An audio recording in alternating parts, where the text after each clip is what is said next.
Do you want to see how I do this makeup look? It's not as hard as you would think.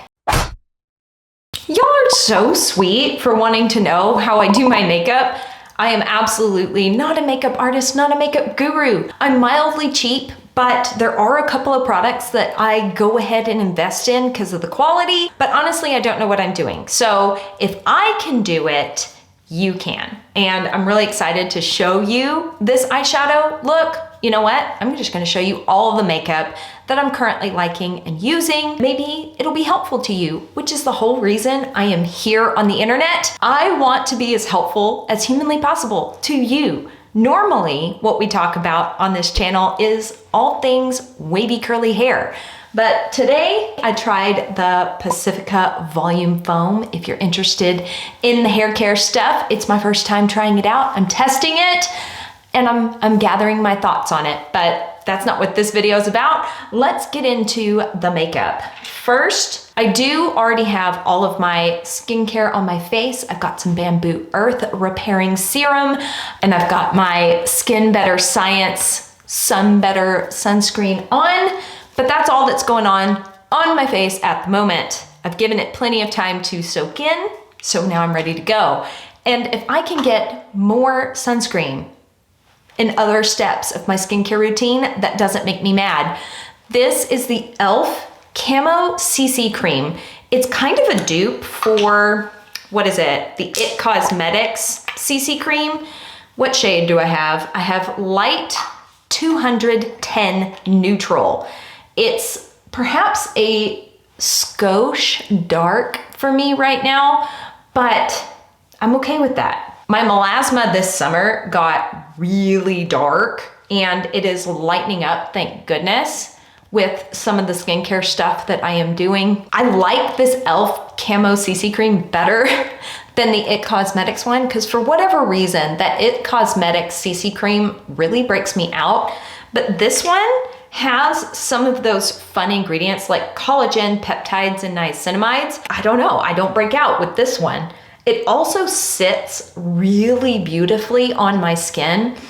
In the summer, I find that I have to set my whole face with the powder, but in the winter, I don't. This dries down and sets to a degree that I like and don't feel the need to set it all over, just kind of in the oily T-zone. P.S. I'm 35 years old and my skin has definitely been through some stuff and things. I have done my best to protect my skin and love on it and take care of it, but I spent the majority of my 20s outside 8 hours a day working as a barrel horse trainer.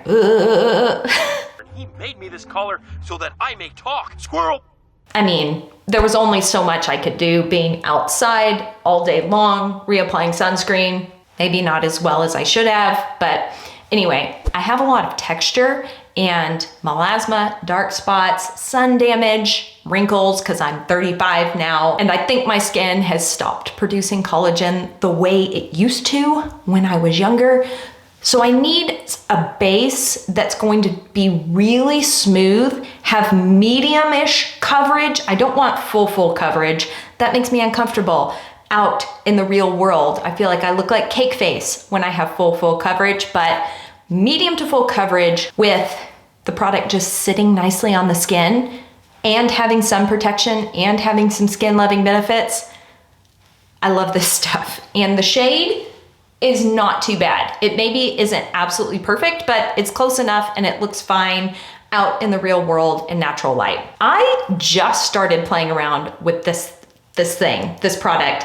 It's the NYX Pro Fix Stick. And I just picked it up because I was trying to find the NYX color correcting palette. I've really been loving this one shade in that palette and I used it up completely. Went to repurchase at my local grocery store, because thank goodness NYX tends to be carried in the grocery store and I don't have to make a separate stop at a different makeup counter or something. They didn't have that NYX palette, so I picked this up. I think this is the same kind of shade. All I do is I put it on the really dark purple shadow that's in the corner of my eyes, and maybe give myself a little bit of an eye lift, like that. It's definitely a bright pink sort of color correcting shade, so it's not meant to like conceal other things, but it works really, really well as a color correcting shade for this really dark purple that I have in the corner of my eyes. Since becoming a mom, I've gotten permanent dark circles and they haven't gone away. That's what happens when you get woken up multiple times in the middle of the night for years on end. You just have dark circles, or at least that's what I think is going on. One spot that I splurge is the Laura Mercier translucent setting powder. I have watched way too many makeup videos on YouTube. Every beauty influencer I've ever watched has talked about this powder, saying how good it is. I never bought it because of the price tag. Finally, I decided to treat myself and try it. It's worth the hype. It's invisible on the skin, especially as I use it to set my under eyes. I really need that powder to not make anything look cakey or bunched up. It just needs to look nice and keep stuff from moving around on me. Just barely set the stuff. It's really awesome. I've tried a lot of other translucent setting powders. Personally, I haven't found anything that I like. I may experiment with all the hair care, but I'm not necessarily gonna experiment with makeup the same way that I experiment with the hair care. Next up is blush, and I've been loving this liquid blush from Makeup Revolution. I have no idea what shade this is. I don't even know if this is still available, but it has lasted me for so long, and it's a really, really pretty shade. So just taking the tiniest little dot of it on my finger, because it is very concentrated. You don't need much at all. And just tapping it in on the high points of my cheeks. Not being terribly, terribly precise, just slightly. And then dabbing it in with a brush, like so. Probably shouldn't have set my under eyes before adding the liquid on top, but I've never had a problem with it blending in over powder. It just blends in really nice and very pretty. And it's very, very, very long lasting. Next up is bronzer. And these from NYX are awesome. I feel like I used to not like NYX makeup at all. And now I'm really starting to pick up more and more of their items and enjoy them. This reminds me a lot of the Physicians Formula Butter Bronzers. The undertone on this is amazing. This is the lightest shade in All Buttered Up, because it's the Buttermelt bronzer. They all have really cute names relating to butter because they're buttery and very, very smooth. Nothing special about my bronzer application. We're just bronzing. You know what makes makeup videos fun is having kind of like a chit chat while doing the makeup. So something that I've been really interested in sharing more of with you guys is my workout routine. I have rheumatoid arthritis, which is an autoimmune condition, and I've really struggled with it. The past 4 years have been particularly difficult with this disease, what with diagnosis, figuring out which medications help keep my disease in check, as well as figuring out a workout routine that supports my overall health without aggravating that condition. If I do really, really strenuous workouts, such as high intensity HIIT workouts, or go for a really long run, try and train for a marathon, that creates too much stress on my body and its systems, and it just crumbles and aggravates the rheumatoid arthritis, makes it flare. But recently I've gotten really into weightlifting, just lifting the heavy things.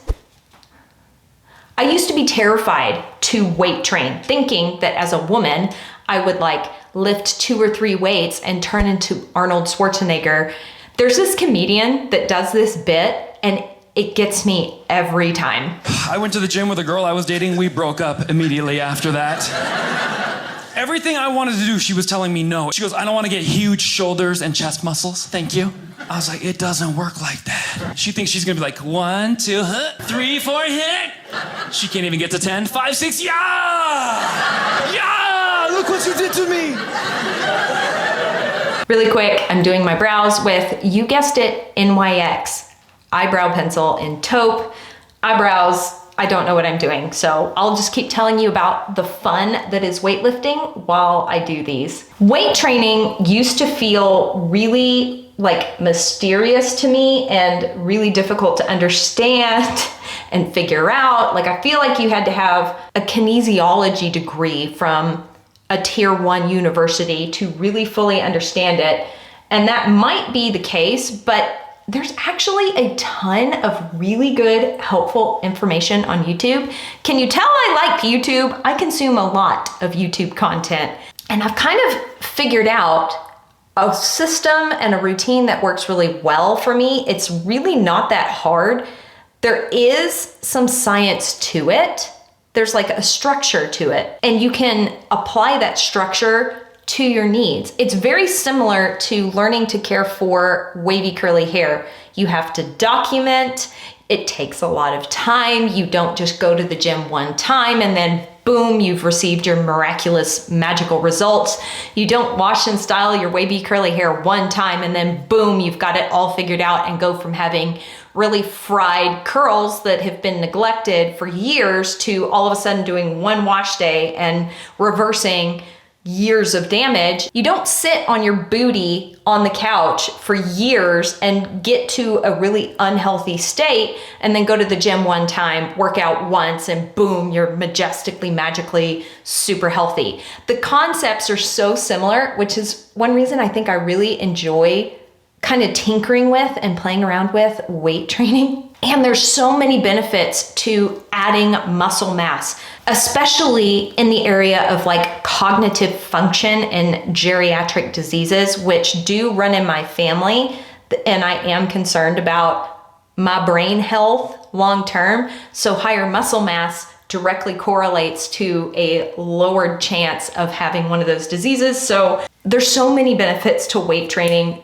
There's very few negatives. There are some, as there's negatives with anything, but I like the weight training. And if y'all are interested in hearing more about how I train, how I structure my workouts, which supplements I have found that really benefit me health-wise with my rheumatoid arthritis and my workouts, let me know in a comment if that is something that would be helpful to you. If that's something you're interested in, just let me know. Moving on to the fun part, eyes. I have the base done. Now it's time for the eyeshadow. Again, I'm a little weird. I'm not a makeup artist. Take these recommendations with a grain of salt because I don't think the Pure Essence Nude Highlighter is meant to be used as eyeshadow, but it's too pretty on my eyes for me to stop using it on my eyeballs. All I do is rub my finger in it and smear it on my lid. It's the perfect kind of orangey undertone. It's kind of matte, which is weird for a highlighter, but it has just the smallest amount of sheen to it, which makes it look really pretty. I really, really, really like this for eyeshadow. It doesn't accentuate my 35-year-old skin texture on my eyelids. And because it has kind of an orangey, warmish undertone, it makes my blue eyes look really, really blue, but in a subtle way. Next weird thing, again, take this recommendation with a grain of salt. Wet n Wild Mega Glow highlighting powder in the shade Blossom Glow, like the really bright neon highlighter shade. Don't judge mine. I've had it for a while. I don't use it as a highlighter. It only goes on my eyes. Again, tiny little bit right in the inner corner. Just a smidgen, and honestly, I kind of rub it on that really dark blue inner corner side, and it kind of helps cancel out my super dark circles in the inner corner of my eye because it's kind of that bright, brightening pinky shade. We're using a tiny bit of color theory here to make my life easier and make me look less tired.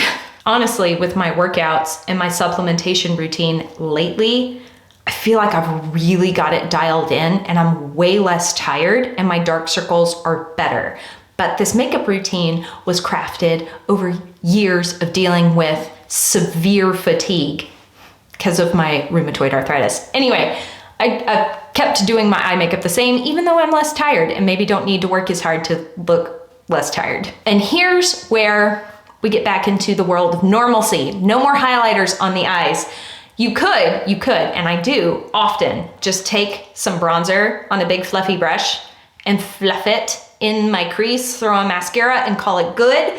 But when I want to be a little bit extra with my eyeshadow, this is the palette that I grab. The Wet n Wild Color Icon Rosé in the Air eyeshadow palette. I sure hope they don't discontinue this. I have repurchased this at least 4 times over the years. These shades are perfect.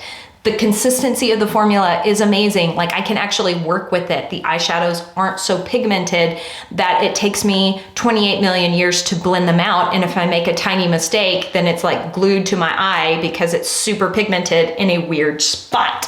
Like, these are forgiving. I can actually use these. So I'm taking a fluffy brush and the orange transition-y shade, tapping off the excess. These are very powdery, which I think, again, makes them easier to work with. Because I'm 35, the hooded eyes are hooded-ing more and more. Gravity is taking over and dragging everything down, which is fine. I think it's an honor to grow old, if I'm being honest. But what I do with the eyeshadow is, instead of putting it right in my crease and only putting it in my crease, I actually turn the brush up a little bit and put the shadow right there. Yes. And if the eyeshadow gets away from you and kind of gets too far down in the outer corner, powder puff that you use to set your under eyes, wipe it away. Easy peasy. Some people put the puff here while they're blending out the eyeshadow. That works really well too, but I'm in a bit of a rush, so I'm not doing that right now. Slightly denser, more pointy sculpted brush. I think this is a Sigma something something something brush that every beauty influencer was talking about 10 years ago. I bought it 10 years ago. This brush has lasted forever. I like it. It's perfect for this next step. Super bright brick red shade right there. Excess off. Point the brush up, but I'm going to keep this shade slightly lower in the crease and like really get it in the crease. But again, with the brush pointing up so that I defy gravity with my eyeshadow. Same thing on the other side. Next step, tiny little brush shaped like that. Can we see the shape? I love having multiple backgrounds to highlight a product on. I have a great filming setup. I'm such a professional. Taking the brown shade on one side of the brush. See? Clean side, not clean.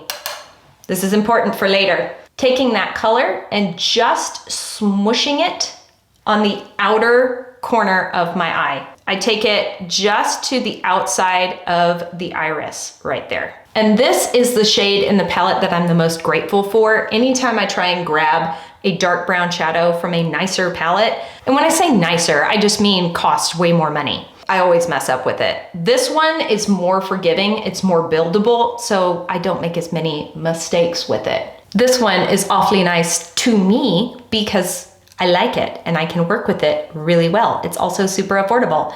Now, making sure that there's all the excess off. I have not picked up any more product. I've just applied the dark brown to the outer corners. I'm taking the dirty side of the brush. Dirty side, clean side. Dirty side up. I do not want the dirty side down for this part. Dirty side up, stick it right on my lower lash line and gently dust just a tiny bit of product on my lower lash line. I have never liked a very smoky lower lash line. I have never liked mascara on my lower lash line, never liked eyeliner on my lower lash line. I feel like it drags my eyes down way too much. So this is how I can do something on my lower lash line and still like the result.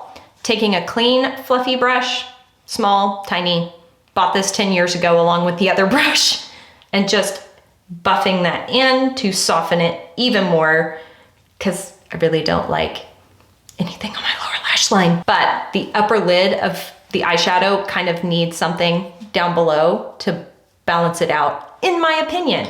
Last step, the light cream shadow that's totally matte, kind of on this shape of a brush, probably too big, but Taking that up on the brow bone. I really like this shade too. When I'm extra tired, I can work this shade into my inner corner again, and it also helps offset the discoloration that's there because I'm sleepy. Also, it acts like a magic eraser for this outer corner. If any shadow dropped too far down and is dragging your face down, or you just kind of want to carve out that outer corner a little bit more, you can with this shade, and it doesn't look weird. Last step is mascara.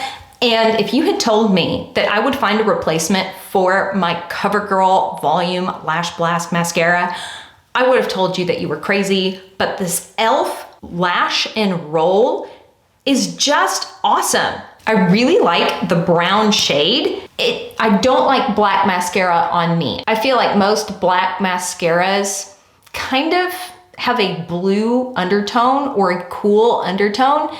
And I like to shoot for a warmer eyeshadow look, obviously, because the contrast with my eyes makes my blue eyes look really, really blue. And that makes me happy. Also, I find the shape of this wand to be really nice. It doesn't get the mascara all over my lid. It really grabs and separates each individual lash without me having to do 48 million different coats. Really, it's that this isn't terribly, terribly messy that makes me like it so much. You could tightline with a brown eyeliner. I'm not gonna do that. I like how it looks. The very last thing is this product. Last product that I kind of sort of splurge on, I think. Pretty much everything here is drugstore other than the Laura Mercier translucent setting powder and this. But this is going to live with me forever because I got this comment on a video when I wore this. This is the best compliment you can give somebody. No, I haven't had my lips done. I just wore the Merit Signature Lip in the shade Classic. And it apparently looked so good that somebody thought I had had lip injections. Thank you, you made my day. And this is a trick my grandmother taught me, and it's a little weird, but it's game changing, especially if you don't want to get lipstick on your teeth. I have Invisalign right now. I'm really enjoying the Invisalign. I've always wanted to get my teeth straightened to some extent. If I get lipstick on the Invisalign, it is extremely difficult for me to get it off. So if I do this trick, it helps. Do it twice for good luck and blot the lips with a Kleenex and gently bite the Kleenex. It kind of sets and locks the lipstick in place and keeps it from getting on my teeth. All right, guys, that is it for this makeup look. Thank you so much for hanging out with me, chit-chatting while I paint my face. I sure hope you found it helpful. These are just tips from somebody who doesn't know what they're doing on how to achieve a fairly pretty eye look. I really enjoy this. I don't do this every single day, but if I want to feel slightly more elevated, va-va-voom, this is the eyeshadow look that I do. It looks really pretty out in public in natural light, in the real world. It's not just studio makeup, it's wearable outside of a studio. As always, I sure hope you are having an absolutely fantastic day, and I will see you in the next video. Bye!